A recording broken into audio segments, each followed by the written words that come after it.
Hola, mi nombre es Clara Paz Risco. Mis compañeras son Pantaleón Vances Juana, Pizarro More Gina, Ríos Maldonado Jorge, Rodríguez Guerrero Damaris, Salazar Montenegro Daisy. Todas pertenecemos a la Escuela Profesional de Enfermería de la Universidad Señor de Zipán. El tema a tratar en este video son dilemas éticos en tiempos de pandemia del curso de bioética a cargo de la magíster Benavides Fernández Yanek. Hablar de dilemas éticos es hablar de dos temas. Por ejemplo, como sabemos, surge un dilema ético con las camas UCI ante el colapso de la emergencia que se vivía en esos momentos por esta pandemia. Los médicos tenían que elegir entre quién pasar a la cama UCI y quiénes no. Para ellos también se basaban en los principios de la bioética. Por ejemplo, ¿cómo así? No cumpliendo la beneficencia, la no maleficencia. ¿Por qué? Porque se tenía que elegir las personas que tuvieran más posibilidades de vivir. Entonces, ¿por qué decimos que surge un dilema ético? Porque no todos llegaban a la cama UCI. Entonces, siempre que surja un dilema ético, vamos a tener ahí dos temas. Por ejemplo, los familiares también van a decir, no, ¿por qué no pasaron? ¿Por qué no priorizaron a mi familiar? Pero se tenía que elegir a los que no tenían, ¿cómo se llama? Algunas comorbilidades, los que tenían más esperanzas de vida, todo ello.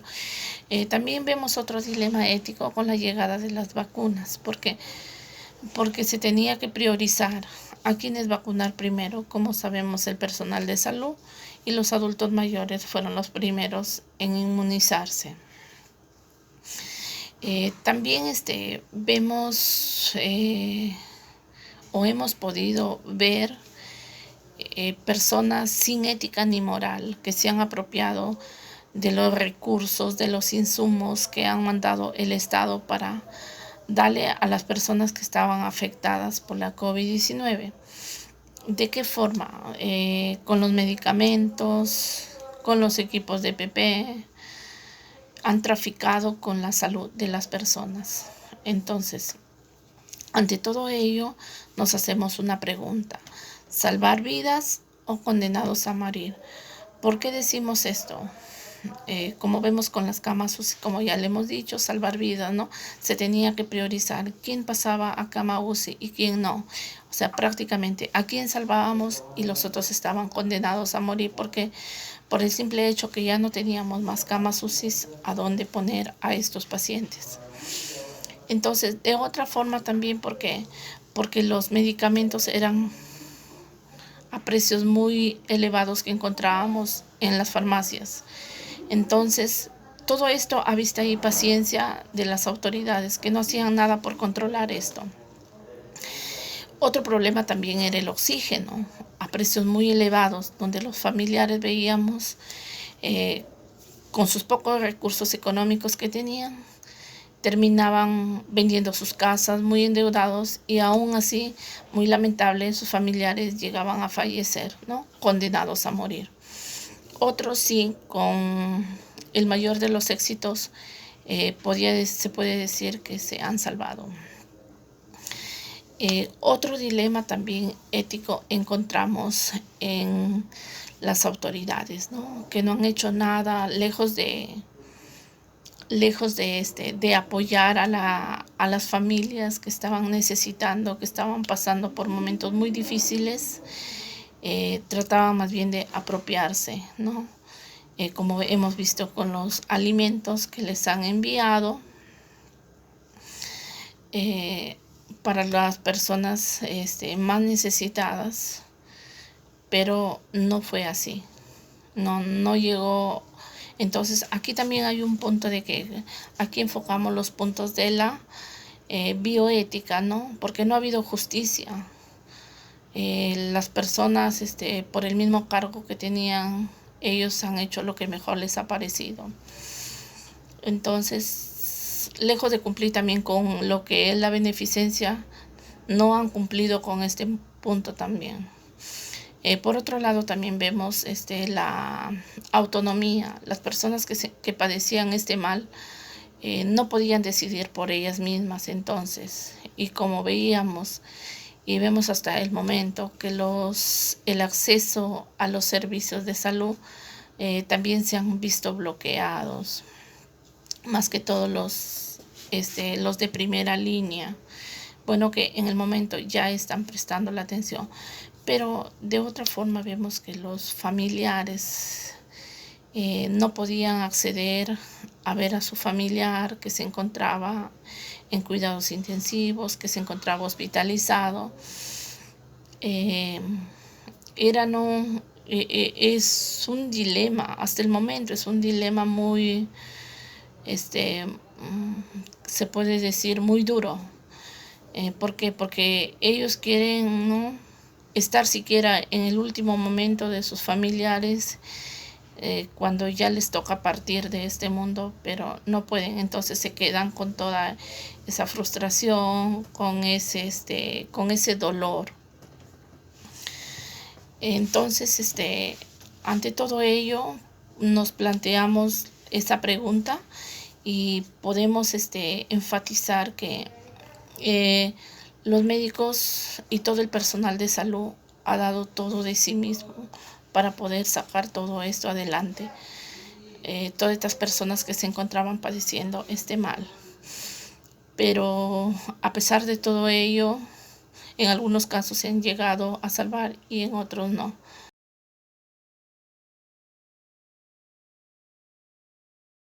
Cuando nos referimos al cuidado humanizado, estamos hablando de aquellas acciones pequeñas que marcan la diferencia al momento de aliviar el dolor, la angustia, este sentimiento de pérdida y muchas otras sensaciones que invaden al paciente y a sus familiares en estos momentos de pandemia.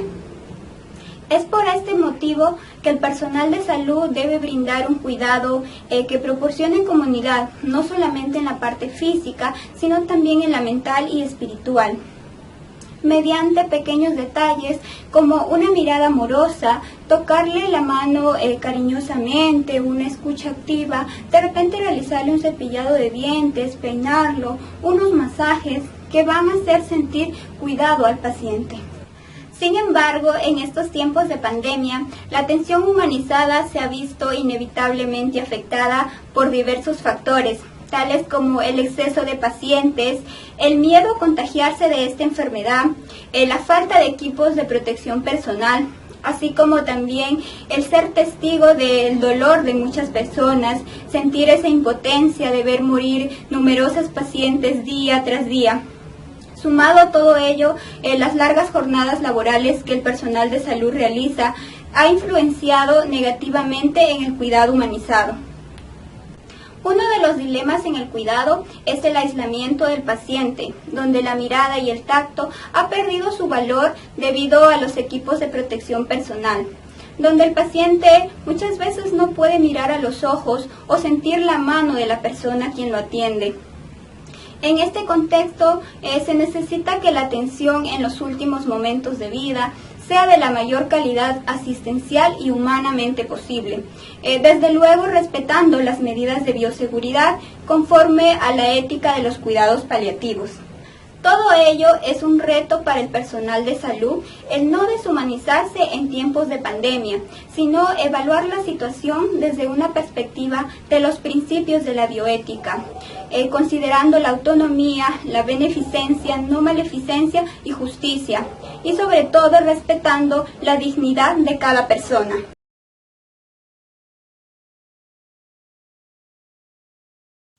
Bueno, otro tema también muy importante que vamos a tocar, ético, son las vacunas COVID, ¿no? La vacuna COVID juega un papel muy destacado en lo que es la pandemia, a pesar del desafío científico de encontrar medicamentos y vacunas para combatir la enfermedad a causa del SARS-CoV-2. ¿De qué tipo de moléculas se va a desarrollar? sino el camino indicado para poder realizarla, ¿no? Esto se aplica tanto en las etapas del desarrollo de vacuna como la distribución justa y equitativa de los recursos a nivel mundial. La esperanza se enfoca en encontrar siempre lo mejor, desarrollar de la mejor manera posible con el fin de que ésta sea accesible para todos. Los 4 principios de bioética de lo concerniente al tema de vacunas, tenemos al principio de autonomía, ¿no? De beneficencia, no justicia y no maleficencia. Lo que concierne al principio de autonomía es el respeto por las personas. Se trata siempre de la dignidad de la persona. Primero, en el contexto del coronavirus, implica lo que es maximizar el producto y limitar el daño a otros que los perciben, ¿no? Es importante aquí respetar el derecho de la autodeterminación y la libertad de elección.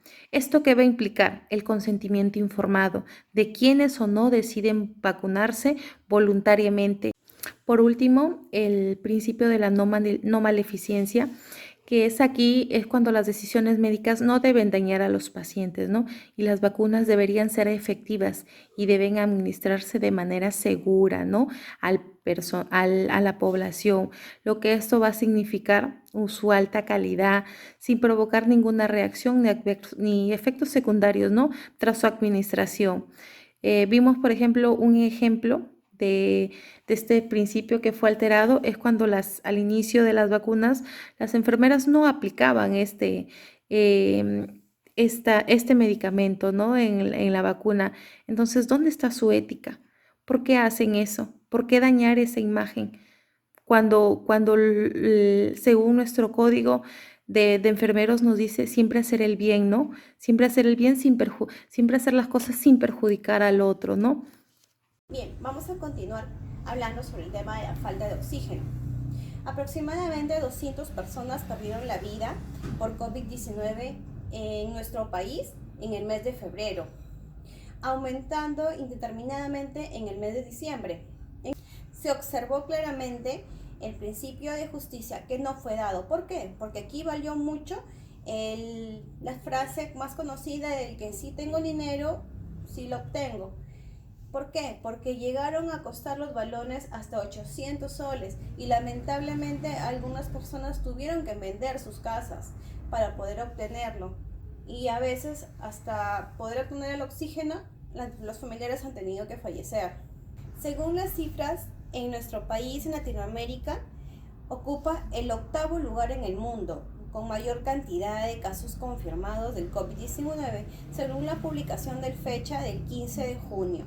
Según informó en la actualidad en la pandemia, 2.332.992 habitantes dieron positivo. De ellas, 1.295 se encuentran hospitalizadas y de estas últimas, 1.221 se encuentran con ventilación mecánica. En la tabla informativa del gobierno se manifestó que 1.235 pacientes tienen evaluación desfavorable. A la fecha es lamentable ver que hay una contabilidad de 6.860 fallecidos. ¿Todo por qué? Por la falta de oxígeno o por quizás no estuvimos preparados para esta pandemia. El dilema de las camas UCI. Ante esta situación resulta imprescindible entender que el escenario normal de atención de salud ha variado para transformarse en uno de catástrofe sanitaria, alcanzando tal grado de convertirse a un problema ético que expone al personal de salud, que tiene que manejar con prudencia los casos de recursos accesibles. Ante esta emergencia, vimos muchos casos de pacientes que llegaban necesitando una cama UCI, pero muchas veces se la asignaban a personas que tenían más posibilidad de vivir y sacaban a un paciente crítico, recién ingresado, para poder lograr ingresar a otra persona. El doctor puede hacer un uso de un argumento de paciente exclusivo, asignándole la cama, debido a que no puede adivinar cuán rápido llegará el próximo paciente. Aun cuando está en crisis, lo más seguro es que sea en breve. A lo largo de esta urgencia y gravedad, no olvidar jamás que los enfermos que tratan son seres humanos, dignos, libres, equivalentes, en su esencia, personas que tienen familia, que han vivido una historia y que tienen una gran magnitud, que trasciende los puntos meramente físicos y que son dueños de una vida espiritual. Por ende, anhelan sobrevivir. En otros términos, los principios éticos que tienen que administrar la acción del personal de salud son el respeto, la dignidad del individuo, la justicia y la responsabilidad solidaria. Con el tema, las conclusiones. Bueno, la humanización de la salud durante la pandemia. Bueno, concluimos que nuestro sistema de atención y gestión en el contexto de la pandemia COVID-19 en su conjunto se está orientando estratégicamente hacia las bases antropológicas y éticas sólidas, aplicando una distribución equitativa de los recursos y buscando el bienestar del paciente. En la vacuna COVID concluimos que se conoce que el Estado tiene la obligación de proteger la vida y promocionar vacunas al público cuando se considera un activo necesario para controlar la pandemia. Un ejemplo de esto es brindar el exceso de atención y tratamiento educados a los sectores menos protegidos y más vulnerables de la sociedad. Bueno, en la falta de oxígeno. eh, Concluimos de que el derecho de oxígeno médico forma parte del derecho fundamental de la salud. Por lo tanto, esta escasez de servicio médico registrada en los últimos meses tiene un impacto directo en el ejercicio de los derechos y representa una violación a las obligaciones nacionales e internacionales en la protección y garantía. Bueno, ahora sí concluimos nuestro proyecto. Espero que haya sido de su agrado.